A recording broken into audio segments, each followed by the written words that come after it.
people like me. You need people like me so you can point your f***ing fingers and say, that's the bad guy. That's the bad guy. That's the bad guy. That's the bad guy. That's the bad guy.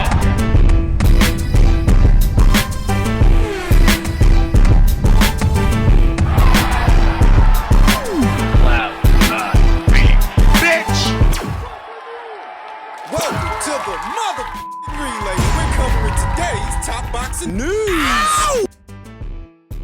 Okay, we'll start with this. On the heels of her return to the lightweight division, former super featherweight champion Michaela says, I wasn't about to come to London and leave without a fight again. Referencing what took place last year after the Queen's passing and the postponement of the Shields versus Marshall card. I wasn't about to come to London and leave without a fight again. Mayer noted in a post-fight locker room interview, it happened the last time I was here. Unfortunately, the Queen passed. We had to come back and do it all over again. It was nearly deja vu for Mayer, who learned the morning of the pre-fight weigh-in that Christina Linardatou, a former two-time WBO 140-pound titleist, was denied a license by the British Boxing Board of Control and thus unavailable to fight. Mayer and her team were forced to scramble for a new opponent for her scheduled interim WBC lightweight title fight. Top rank secured the services of Lucy Wildheart, who's based in Brentwood, Essex.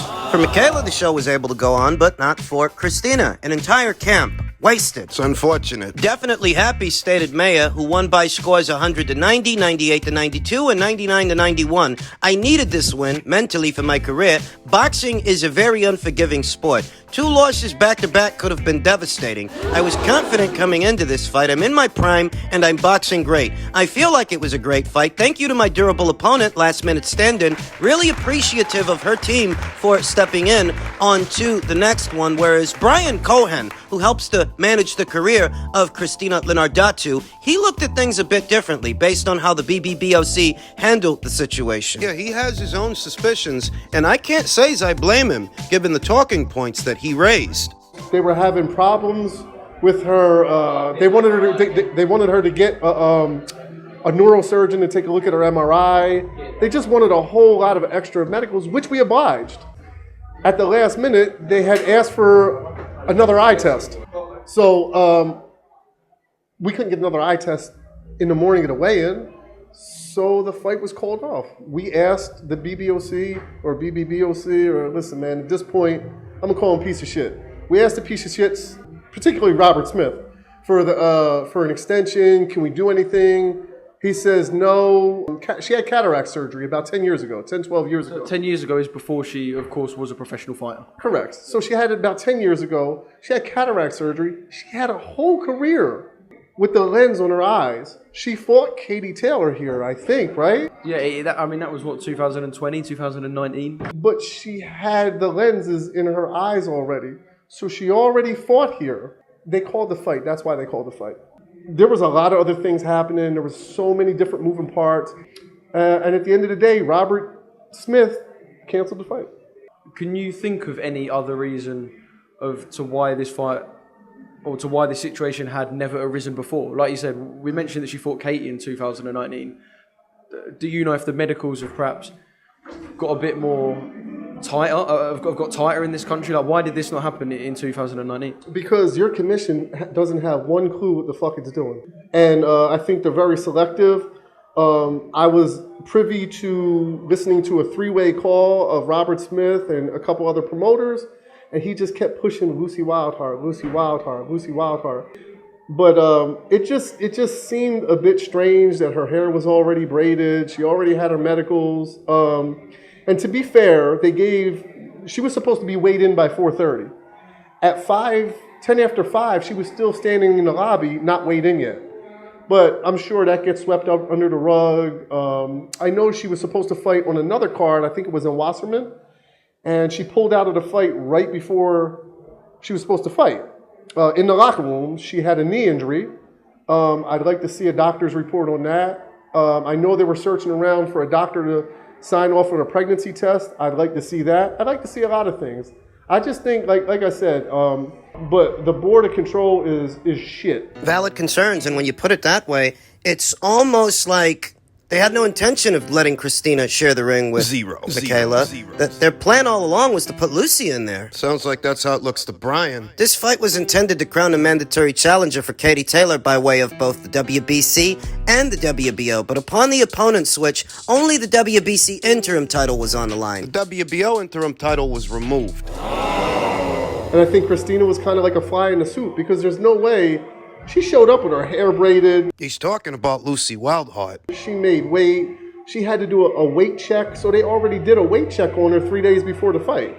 So how did they know that this fight wasn't going to happen? It's possible that they already got in contact with Lucy Wildheart ahead of the fight as a plan B, a contingency should something happen to Christina Linardatou, and it just so happens that something did. The BBBofC gave her a particularly hard time. Hence Lucy Wildheart being ready, coming prepared. Could be that way. Could be that it was their plan all along to put Lucy in there, even if it came at the expense of Christina Linardatou's time. Could be that way. Neither would surprise me. I like to fight on the inside, so once I knew that she couldn't outbox me, I decided to take it to her a little bit and try to break her down to the body. The undisputed champion at 135 is Katie Taylor, who next month will head to 140 pounds to challenge undisputed champion Chantel Cameron. Beyond Cameron, Taylor will have a rematch with Amanda Serrano before the end of the year. Maya would like to face one of the two. I do believe that Katie Taylor and Amanda Serrano are supposed to go to their rematch, so assuming that still happens, I will challenge the winner of that. So it's definitely really exciting for me. This is where I belong. I belong in big fights. I belong in world title fights. I'm in my prime.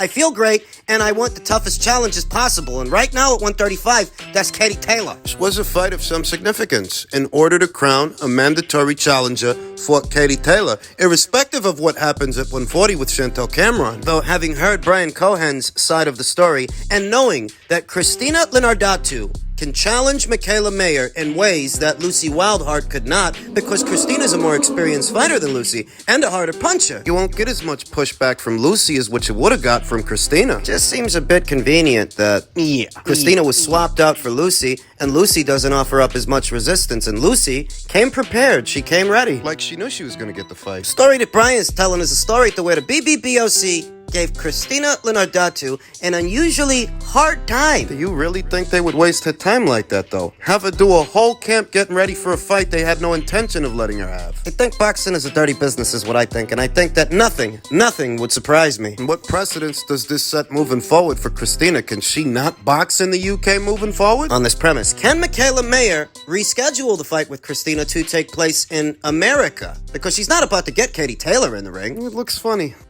Men's lightweight and super lightweight news. It's fight week for Gervonta Davis and Ryan Garcia, and Gervonta says it's just making sure everything's fair with the rehydration clause for the Garcia fight. I've said it before and I'll say it again. These weight stipulations aren't about fairness or evening the playing field. They're about handicapping the opponent preemptively. That's the bottom line. It's just making sure everything's fair, Davis said. You know what I mean? I know that he's a bigger fighter. He already has the advantage off of height, the size, the arm length, like everything. He has the most advantage. So I'm just making it a little fair. You know what I mean? Just everybody stay the same. And I mean, it ain't like he's got to go do a second weigh-in, and I don't have to go. We both have to go. You know what I mean? I know you're trying to handicap this guy, and I don't say that because I have a rooting interest in Ryan Garcia or a rooting interest in Gervonta Davis, for that matter. I'm not big on either of these two guys. But if I had to guess why Gervonta and his team put weight stipulations on this thing, where they didn't use weight stipulations for Mario Barrios, where they fought him at a full 140 pounds, but they don't want to do that with Ryan, it's because they identify Ryan as being at least a bigger threat than Mario was. Because you didn't catch weight him. Rehydration clause him.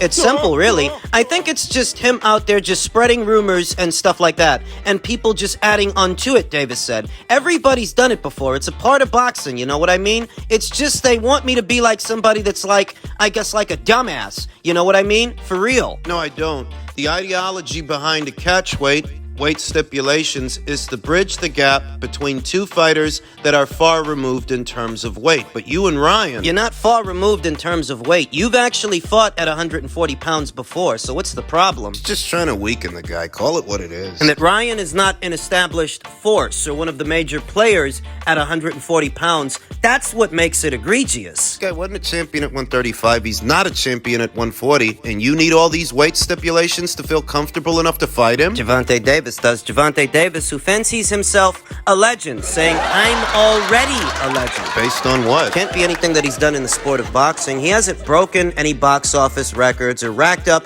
any monumental scalps, any monumental wins. I mean, he's got the same poor kid from Baltimore story. You know that most boxers in the sport of boxing come from poverty? Gervonta Davis' story is not unique unto the sport. There are hundreds, thousands, Literally. thousands upon thousands of other stories just like it in the sport of boxing. So what exactly makes Gervonta Davis a legend? Delusions of grandeur. Interesting tidbits in association with this weekend's box office fight is that Gervonta Davis's PBC stablemate, Jamal. one of them, Jamal Charlo, is actually betting on Ryan Garcia to win the fight. He's placed the wager, a generous one, of $10,000. Ryan Garcia is the betting underdog, in case you're not aware. Jamal Charlo likes his chances. Likes him enough that he's willing to roll the dice. That and the Charlo brothers, they ain't buddy-buddy with Gervonta Davis. I remember a couple of years ago, one of them got into a verbal altercation with both Gervonta Davis and Adrian Broner at a press conference. Those guys don't get along. That could be fueling this. Could be. Fight's going to be available for purchase by way of Showtime, here in America by way of Showtime,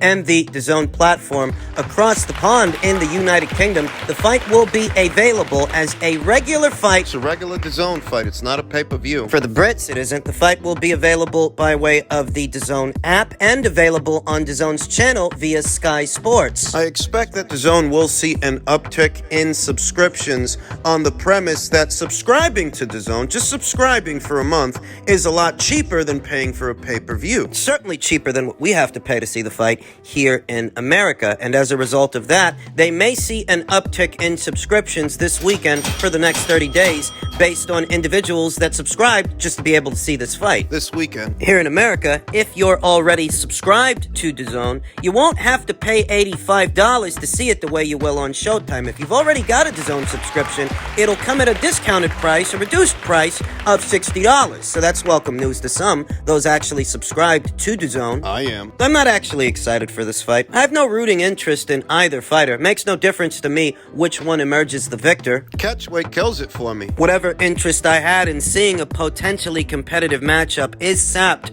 by the weight stipulations tacked onto this fight. Ryan already wasn't the most proven lightweight, and he's far from the most proven super lightweight. If you put weight stipulations in there, you're essentially You're handicapping him. making the logical choice in this match, Gervonta Davis, because he is, at minimum, a more experienced fighter than Ryan. And he's the betting favorite going into this thing. Gervonta is Gervonta, who says, I'm only 28 and I'm already a legend. The fuck is that based on? I really don't know. Gervonta Davis hasn't broken any box office records, He hasn't actually faced the who's who fighters at 130, 135, or 140. but he's a legend. He thinks himself the face of boxing when he doesn't even move the most units in this country, sell the most pay-per-views. He doesn't. Irrespective of what he does this weekend with Ryan, we see what his box office numbers are. Yeah. At or around 200,000 pay-per-view buys. Been on pay-per-view 5 times in the numbers, they more or less always come back the same, at or around 200,000. If you do more than that this weekend, it's gotta be because of Ryan. You're not going to do what you're about to do with Ryan Garcia with everybody, you know. You could do a rematch with Rolly, rematch with Isaac Cruz, assuming you win. And you won't do with them what you're about to do with Ryan. So how the fuck are you the face of boxing? He isn't. Both him and his handlers, him and his team, just say that on repeat, hoping that one day it will be true. They're trying to manifest it, speak it into existence. Though here today, He don't bring in the most pay-per-view buys in his country. doesn't have corporate sponsorships the same way that the face of boxing would. Corporate sponsors aren't going to want to be attached to riffraff like Gervonta Davis. The domestic abuse issues, the vehicular accident where he left a pregnant woman screaming in a car. Asking for help. Big brands don't want to be associated with somebody like that, or at minimum, Gervonta Davis's brand is not big enough here and now that those varying grotesqueries can be overlooked. Bottom line, he ain't the face of boxing. Not right now.